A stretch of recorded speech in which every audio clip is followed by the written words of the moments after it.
Second ചാപ്റ്ററായ വൃത്തങ്ങളും കോണുകളും എന്ന ചാപ്റ്ററാണ്. അതിലെ കുറച്ച് വിശേഷങ്ങൾ നമുക്കിന്ന് പങ്കുവയ്ക്കാം. ആദ്യം ഫസ്റ്റ് എക്സസൈസ് തന്നെ പോവാം. അതിന് മുന്നായിട്ട് വൃത്തത്തെപ്പറ്റി ചെറിയൊരു കാര്യം പറഞ്ഞേക്കാം. ഇവിടെ ഞാൻ 2 സർക്കിൾസ് വരച്ചിട്ടുണ്ട്. ഇതിൽ നമ്മൾ ചെറിയ ക്ലാസ്സിൽ പഠിച്ചിട്ടുണ്ട്. വൃത്ത സർക്കിളിനെ ഞാനൊരു 4 ഈക്വൽ പാർട്സ് ആക്കി കട്ട് ചെയ്യുന്നു എന്ന് വിചാരിക്കുക.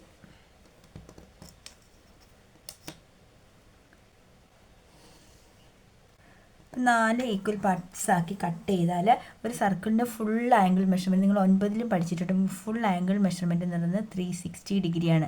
അപ്പോൾ ഈ ഒരു പീസ് എന്ന് പറയുന്നത് എന്താണ്, നമ്മൾ ഇത് 1/4 പാർട്ടാണല്ലോ. അതായത് 360യെ 4 ഈക്വൽ പാർട്ടാക്കി നമ്മൾ കട്ട് ചെയ്യുന്നു. 360യെ 4 ഈക്വൽ പാർട്ടാക്കി കട്ട് ചെയ്യുമ്പോൾ എത്ര ഒരു 90 ഡിഗ്രി.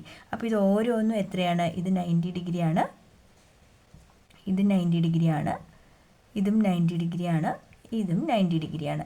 അപ്പോൾ അതായത് 360 / 4 ചെയ്യുന്നതാണ് ഈ ഓരോ ആംഗിളും എന്ന് പറയുന്നത്. അതായത് ഒരു സർക്കിളിന് 4 ഈക്വൽ പാർട്സ് ആക്കി ഡിവൈഡ് ചെയ്യുമ്പോൾ.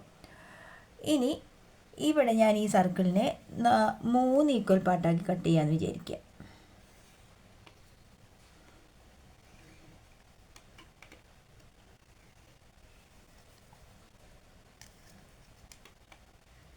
റഫായിട്ടായിരിക്കുന്നു കേട്ടോ.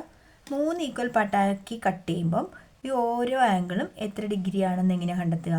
ജസ്റ്റ് അതായത് 360യുടെ 1/3 പാർട്ടായിരിക്കും ഒരു ആംഗിൾ അല്ലേ. 360യുടെ 1/3 എന്ന് പറയുമ്പോൾ എത്രയാണ്, 12 3 36. So answer is 120 degree. Each and every angle എങ്ങനെയായിരിക്കും, ഒരു 3 ഈക്വൽ പാർട്സ് ആക്കി കട്ട് ചെയ്യുമ്പോൾ ഇത് 120 ഡിഗ്രി വെച്ചായിരിക്കും. ഇതുവരെ ഓക്കെ അല്ലേ? അപ്പോൾ ഇതിൻ്റെ സെൻറ്റർ ആംഗിൾ എന്ന് പറയുന്നത് 120 ഡിഗ്രി ആണെങ്കിൽ നമ്മൾ ഈ ഒരു പീസ് എന്ന് പറയുന്നത് സർക്കിളിൻ്റെ 1/3 ഭാഗമാണല്ലോ. ഒരു സർക്കിളിനെ 3 ആക്കി കട്ട് ചെയ്യുന്നതാണ് ഈ ഓരോ ആർക്ക് ലെങ്ത്തും. ഇതിന് ആർക്ക് ലെങ്ത് എന്ന് പറയും കേട്ടോ, ചാപോ എന്നൊക്കെ പറയും. അപ്പോൾ ഈ ചാപോ എന്ന് പറയുന്നത് സർക്കിളിൻ്റെ 1/3 ഭാഗമാണ് ഇത്രയും നീളം.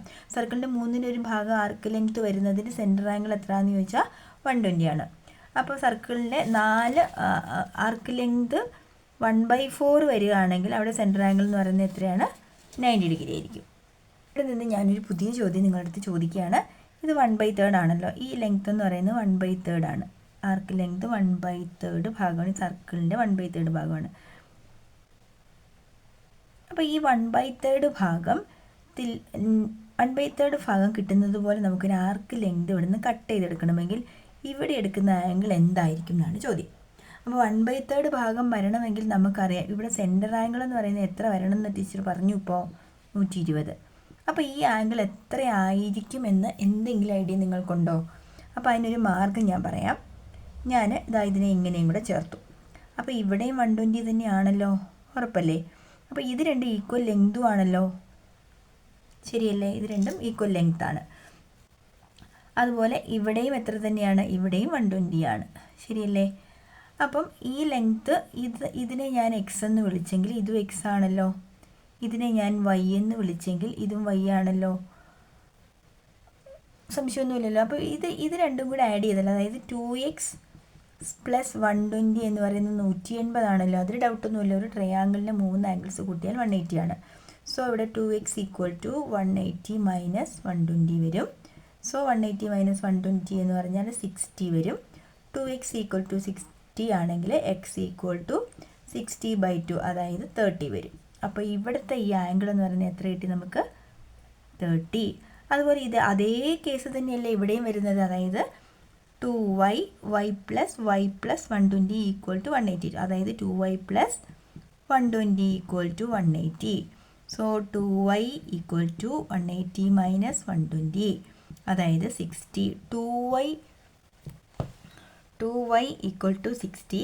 So y = 60/2 that is equal to 30. അപ്പോൾ ഇവിടെ എന്ത് കിട്ടി, വൈയുടെ അവിടെ നമുക്ക് 30 കിട്ടി. അപ്പോൾ 30 ഈ ആംഗിൾ ഫുള്ളായിട്ട് എത്ര വന്നു, 30 + 30 എന്താണ്, 60.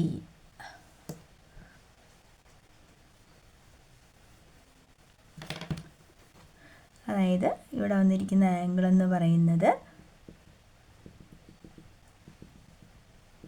നമുക്കിവിടെ കിട്ടിയ ആംഗിൾ എന്ന് പറയുന്നത് 60 ഡിഗ്രിയാണ് അല്ലേ. അപ്പോൾ 60, അപ്പോൾ ഇവിടുത്തെ കണ്ടീഷൻ വെച്ച് ഇത് 120 ആണെങ്കിൽ ഇതിവിടെ 60, അതായത് ഈ പുള്ളിക്കാരൻ്റെ ഹാഫാണ് അല്ലെങ്കിൽ ഇയാളുടെ ഇരട്ടിയാണ് സെൻറ്റർ ആംഗിൾ എന്ന് പറയുന്നത്, ശരിയല്ലേ? അപ്പം ഞാനൊരു പുതുതായിട്ടൊരു ചോദ്യം നിങ്ങളോട് ചോദിക്കാം. ഇപ്പോൾ 90 ഡിഗ്രിയുടെ കേസ് നിങ്ങൾക്കറിയാം. ഇവിടെ നമുക്ക് 90 ഡിഗ്രി കിട്ടുന്നു എങ്കിൽ ഞാൻ ഇവിടെ എന്ത് കൊടുക്കണം എന്ന് ചോദിച്ചാൽ എന്ത് ചെയ്യണം? അതേ ഐഡിയ തന്നെ 90യുടെ ഹാഫായ 45 ഡിഗ്രി ആയിരിക്കും ഇവിടെ വരുന്ന മെഷർമെൻറ്റ്. ക്ലിയർ അല്ലേ? Page number 36 first question. ചിത്രത്തിൽ അടയാളപ്പെടുത്തിയ ചാപം വൃത്തത്തിൻ്റെ എത്ര ഭാഗമാണ്? ഇവിടെ ആംഗിൾ തന്നിട്ടുണ്ട്, ഇത് എത്ര ഭാഗമാണെന്ന് കണ്ടെത്തണം. മനസ്സിലായോ? അപ്പോൾ ഇവിടെ ഈ സെൻറ്റർ ആംഗിൾ നമുക്കിപ്പോൾ പറയാം. ഇതിൻ്റെ ഇരട്ടിയാണല്ലോ, 80 വരും. അപ്പോൾ ഈ 80 എന്ന് പറയുന്നത് 360യുടെ എത്ര ഭാഗമാണെന്ന് കണ്ടുപിടിച്ചാൽ പോരെ? അത്രയല്ലേ ഉള്ളൂ. നമുക്ക് ഈ ആർക്ക് ലെങ്ത് ആണ് അറിയേണ്ടത്. ഈ ലെങ്ത് സർക്കിളിന് എത്ര ഭാഗമാണെന്ന് അറിയണം. അപ്പം നമ്മൾ ഇവിടെ എത്രയാണെന്ന് നമുക്ക് കണ്ടെത്താൻ പറ്റും. ഇവിടെ എന്ന് പറയുന്നത് 80 ആണ്. അപ്പം 360യുടെ എത്ര ഭാഗമാണ് 80 എന്ന് കണ്ടുപിടിക്കാൻ 360 ഡിവൈഡഡ് ബൈ 80 ചെയ്താൽ പോരെ? That is equal to cut ചെയ്തു 8 4 32 ഡിവൈഡ് ചെയ്യേണ്ടത് നമുക്ക് ഹാഫ് എഴുതാം. 36ൻ്റെ പകുതി 18, 8ൻ്റെ പകുതി 4, വീണ്ടും കട്ട് ചെയ്താൽ 9/2. അപ്പോൾ എന്താണ്? ഇതിന് 9 ഈക്വൽ പാർട്ടാക്കിയതിൽ 2 ഭാഗമായിരിക്കും ഈ വരുന്നത്. 9/2 ഭാഗമായിരിക്കും. Okay, 9/2 part.